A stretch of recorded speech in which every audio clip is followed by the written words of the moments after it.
Assalamualaikum warahmatullahi wabarakatuh.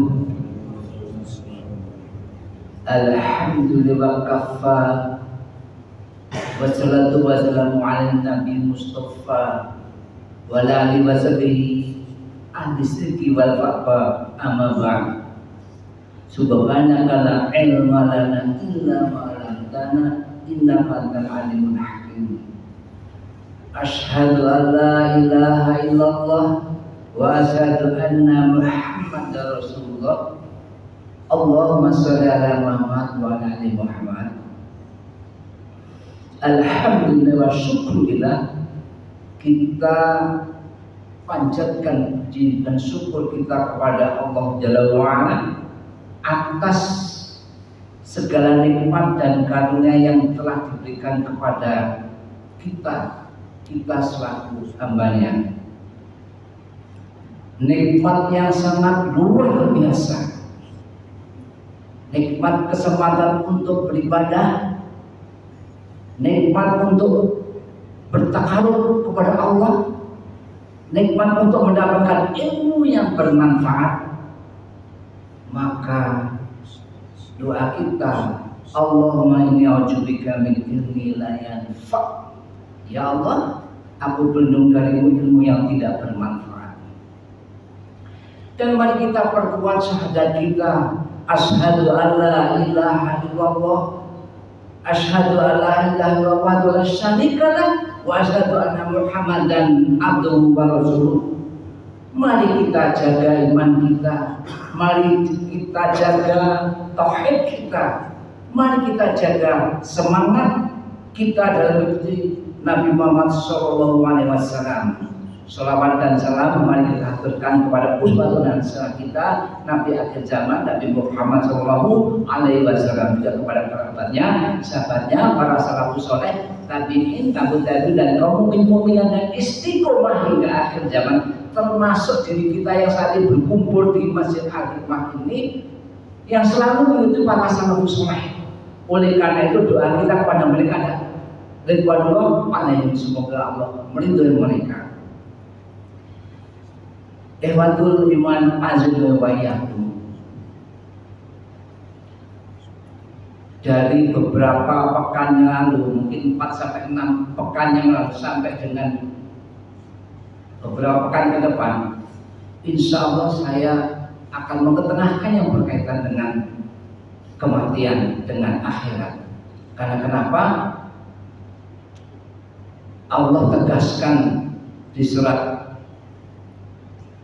Al-Luqman ayat 41, Allah tegaskan wa ma tadri nafsun bi ayyi ardin tamut, dan tak seorang pun tahu di bumi mana kita mati. Oleh karena itu, karena kita semua tidak tahu kapan kita dan di mana kita mati, maka kita harus mempersiapkan diri apa yang terbaik. Bagaimana tentang kematian itu sendiri. Nah, sekedar mereview untuk pekan lalu sekaligus menambahkan bahwa dalam hadis riwayat Bukhari dari Abu Qatadah radhiyallahu anhu, Rasul membagi kematian ada 2. Pertama adalah kelompok mustarik, yang kedua adalah kelompok mustaroh. Ketika ditanya oleh para sahabat tentang hal itu, ya Rasulullah, ma'al mustarih wal mustaroh, maka beliau menjelaskan yang pertama, mustarih adalah orang yang meninggal dalam keadaan taat kepada Allah, dalam keadaan beribadah kepada Allah, dalam keadaan penghambaan dia kepada Allah, sehingga dengan meninggalnya orang seperti ini, insya Allah di antara kita tentukan berarti apa? Istirahatnya dia dari penatnya ibadah, di mana seluruh rangkaian ibadah yang dilakukan di sepanjang hidupnya, ya puasa, ya baca Al-Quran, ya menahan marah, bangun malam, dan semua aktivitas termasuk infak, semua aktivitas dari hari ke hari, dari pekan ke pekan, dari bulan ke bulan, dari tahun ke tahun, dia betul-betul mengikuti apa firman Allah di surat Al-Hijr ayat 99. Wa'bud rabbaka hatta ya'tiyakal yakin, dan sembahlah Tuhanmu sampai datang kepadamu yang diyakini. Apa? Ajal kematian. Semua yang dilakukan itu di semasa hidupnya hingga sampai dia wafat, semua itu nantinya ketika kita wafat, artinya ibadah kita sudah selesai. Dan yang besar adalah apa? Kelelahan selama beribadah di dunia, maka akan mendapat apa? Kenikmatan di alam kubur. Itulah namanya mustarih, atau dia beristirahat. Dari kata istaroha, istarihu, mustarihun. Itu yang pertama. Lalu yang kedua, mustaroh adalah orang yang meninggal dalam keadaan orang yang berbuat jahat, bermaksiat kepada Allah. Sholatnya misalnya belang gentong, bahasa Jawa yaitu bolong-bolong, subuhnya lewat, duhurnya out, asarnya terbang, maghrib dan isya-nya yang kadang-kadang iya, yang kadang-kadang tidak. Puasanya ogah-ogahan, bahkan kalau di malam hari seperti bangkai, jarang bangun malam untuk tahajud. Padahal Allah Jalla wa'ala telah mengingatkan di surat Al-Isra surat 17 ayat 9, surat 17 ayat 9, wa minallah wa minal laili wa tahajjat bihi nafilan lak. Dan pada sebagian malam bangunlah dan lakukan sholat tahajud sebagai suatu ibadah tambahan bagimu. Asa ayat saka rabbuka maqaman mahmuda. Mudah-mudahan Tuhanmu mengangkatmu ke tempat yang terpuji. Jadi ayat ini kadang-kadang bagi mereka cuma numpang lewat, masuk telinga kiri, keluar telinga kanan. Dan makanya orang mustaroh ini orang yang meninggal dalam keadaan membuat Allah Ta'ala murka. Maka matinya orang ini, bumi istirahat dari kejahatan orang ini. Bumi istirahat dari kejahatan. Karena kenapa orangnya sudah mati. Kemudian manusia istirahat dari semua kezaliman yang dilakukan. Ketika di dunia orang ini zalim, kan sekarang kesembarangan. Betapa satu orang menyusahkan semua jutaan, puluhan juga, bahkan ratusan juta orang. Jamaah pecinta ilmu syar'i rahimahumullah. Oleh karena itu, untuk mencari dalam kondisi mati dalam keadaan mustaroh, kita tahu bahwa kematian mustaroh itu seperti kekuatan sul khotimah. Salah satu perkara yang paling pahit di dalam kehidupan. Ketika mati mustaroh, ketika mati sul khotimah, jelas di alam kubur disiksa, di akhirat jelas. Nah, dan orang yang mati mustaroh atau mati sul khotimah berarti menunjukkan sebuah data yang tidak terbantahkan, bahwa hidupnya dibenci oleh Allah semasa hidupnya karena bermaksiat kepada Allah, Allah benci. Makanya jangan sampai kita dibenci oleh Allah. Termasuk yang ngomong ini, kenapa? Dia bisa ngomong tapi kau tidak melakukan. Ya di surat As-Saff ayat 2 Allah benci sama orang-orang yang cuma no action, talking only, ngomong doang bisanya. Yang kedua, matinya didustakan oleh Allah. Lah kalau mati Allah dustakan, naudzubillah, tsumma naudzubillah. Selanjutnya apa? Lalu apa yang kita lakukan untuk menghindari mati dalam kondisi mustaroh ini? Allah Akbar, ini apa? Semoga ini menancap dalam hatiku, juga kepada keluargaku juga. Coba kita semuanya ada di sini. Banyak hal yang bisa dilakukan dari beberapa yang sedikit yang saya tahu ini. Banyak. Oleh ustaz lain mungkin beda, oleh ustaz yang lain, tapi poin-poinnya hampir sama. Yang pertama apa? Ini dia the one and only, satu-satunya mengikuti pola Allah, pola Rasul, pola sahabat, mengikuti firman Allah, mengikuti sabda Rasul dan perkataan sahabat. Kalau tidak diikuti, selesai kita, hancur kita. Ada di dunia umur saya 65, kata Fudail bin Iyad, umur 65 itulah saya perjalanan saya kepada Allah. Sampai suatu saat pasti akan masuk, akan ketemu dengan Allah. Artinya mati. Bapak-bapak yang jadi ibu yang jadi pasti mati. Hanya matinya seperti surat Al-Baqarah tadi. Di mana dan kapan kita tidak tahu. Oleh karena itu sekali lagi kita harus mempersiapkan diri. Itu yang pertama. Lalu yang kedua, banyak yang kita sudah lakukan. Yang kedua apa? Berdoa seperti diajarkan Nabi Muhammad SAW. Terutama apa? Ketika kita sujud terakhir tadi, kita lakukan ini. Allah minna as'aluka husnul khotimah, kita minta mati dalam husnul khotimah, baik di akhirnya.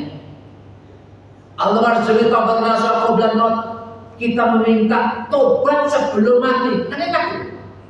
Sebelum mati tobat. Mungkin di beberapa pekan yang lalu saya telah ketengahkan ada loh di antara manusia yang melakukan amal-amal neraka, amal-amal bermasyarakat, tapi akhirnya apa? Mati dalam husnul khotimah. Itulah namanya bil khawatim. Inna a'malu bil khawatim. Sesungguhnya amal-amal itu dilihat pada akhirnya. Akhirnya kayak apa? Lah jenggotnya 1 meter, jidanya hitam, kemana-mana ngomong agama, tapi ketika matanya nyekek foto, selesai, pasti suruh khotimah. Itu yang kedua. Yang ketiga, nah ini dia, bapak dan ibu yang menghormati.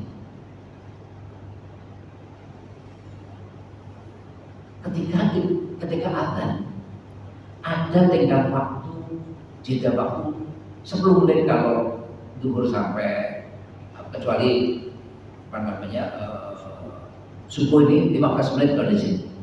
Ketika itu bapak, sempat-sempatkanlah berdoa. Nah salah satunya ini dikatakan berkaitan dengan kematian juga. Allah maktim lana bil Islam. Ya Allah, akhirlah hidup kami dalam Islam. Allah maktim lana bil iman. Ya Allah, akhirlah hidup kami dalam keimanan. Allah maktim lana bil husnul khotimah. Ya Allah, akhir hidup kami dengan akhir yang husnul khotimah. Masya Allah. Dan yang keempat, sekali lagi banyak kalau berterus satu lagi banyak karena kemampuan saya seperti ini nih. Yang keempat, dari Rasulullah SAW dalam hadis riwayat Muslim, Abu Hurairah, Rasulullah bersabda, jika salah seorang di antara kalian selesai tahiyat akhir, kenapa tadi Imam bilang salah satunya ini, sebelum salam, mintalah perlindungan pada Allah dari 4 hal. Yang pertama, min adzabi jahannam, siksa neraka jahanam. Yang kedua, wa min adzabil qabr, siksa kubur. Yang ketiga, wa min fitnatil mahya wal mamati, penyimpangan ketika hidup dan mati. Dan yang keempat adalah min syarril masih dajjal, kejelekan di al-masih ad-dajjal. Jamaah rindu surga rahimahumullah. Hadis riwayat Ahmad dalam Musnad Al-Mustadrak 30 yang disahkan oleh Al-Hakim dalam Mustadrak, ada poin hadis itu panjang banget, tapi di bagian sebagian insya Allah yang lain hari ditegaskan jika seorang hamba telah diletakkan di dalam kubur, dua malaikat akan mendatanginya dan memberikan pertanyaan-pertanyaan. Inilah yang dimaksud dengan fitnah atau ujian kubur. Dalam hadis sahih riwayat Imam Ahmad rahimahullah dari sahabat Al-Bara bin Azib radhiyallahu anhu, Rasulullah bersabda, "Fayatihi malakani wa yujlisani wa yaqulu lani." Kemudian ketika kita dimasuk dalam kubur, kemudian dua malaikat mendatanginya dan mendudukannya. Lalu keduanya bertanya, "Man rabbuka? Man dinuka? Man hazar rajulu alaihi yustafikum? Wa ma yudrika?" Siapakah rohmu? Apa agamamu? Siapakah laki-laki yang telah diutus kepada kamu? Apakah ilmu? Ikhwan fillah azanullah, kesimpulannya pada akhirnya kita paham bahwa ada beberapa hal yang harus kita lakukan untuk menghindari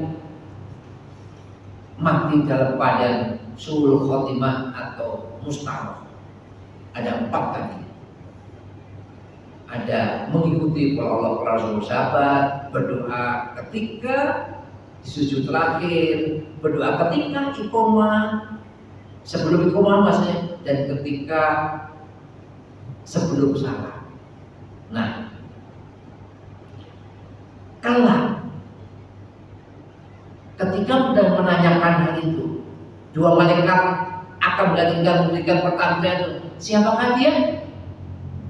Lalu dari Abu Hurairah radhiyallahu anhu, dia berkata bahwa Rasulullah SAW bersabda, apabila mayit atau salah seorang dari kalian sudah dikuburkan, maka atahu malakani asbadani asqani yuqalu adinimal munkaru wal akharun nakir.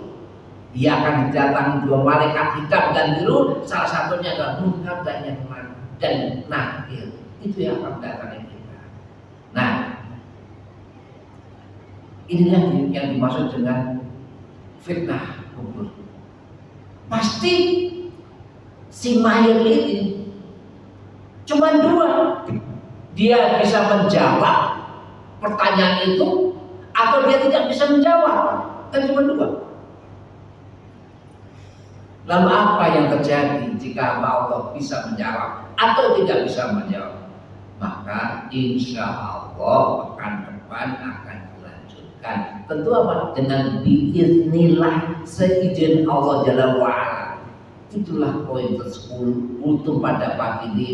Dan mari kita pahami peringatan Allah di surat 42 al-surah ayat 44. Surat 42 ayat 44. Wa may yudillah famalahu min waliyyin min ba'di. Dan siapa yang diserahkan Allah, maka tidak ada bagi seorang pun pemimpin atau pelindung pun. Artinya apa? Tidak ada, Nabi tidak ada, sahabat tidak ada, semua tidak ada. Oleh karena itu kita harus memahami apa yang harus kita lakukan. Dan semoga bermanfaat untuk hamba yang dhaif ini. Walau bisa al-haqqu min rabbika falan takuna minal mumtarin. Kebenaran dari Rabb dan janganlah kamu termasuk orang yang ragu-ragu. Mari kita tutup dengan doa kafaratul majlis. Subhanallah wa bihamdihi asyhadu an la ilaha illa anta astaghfiruka wa atubu ilaik. Assalamualaikum warahmatullahi wabarakatuh.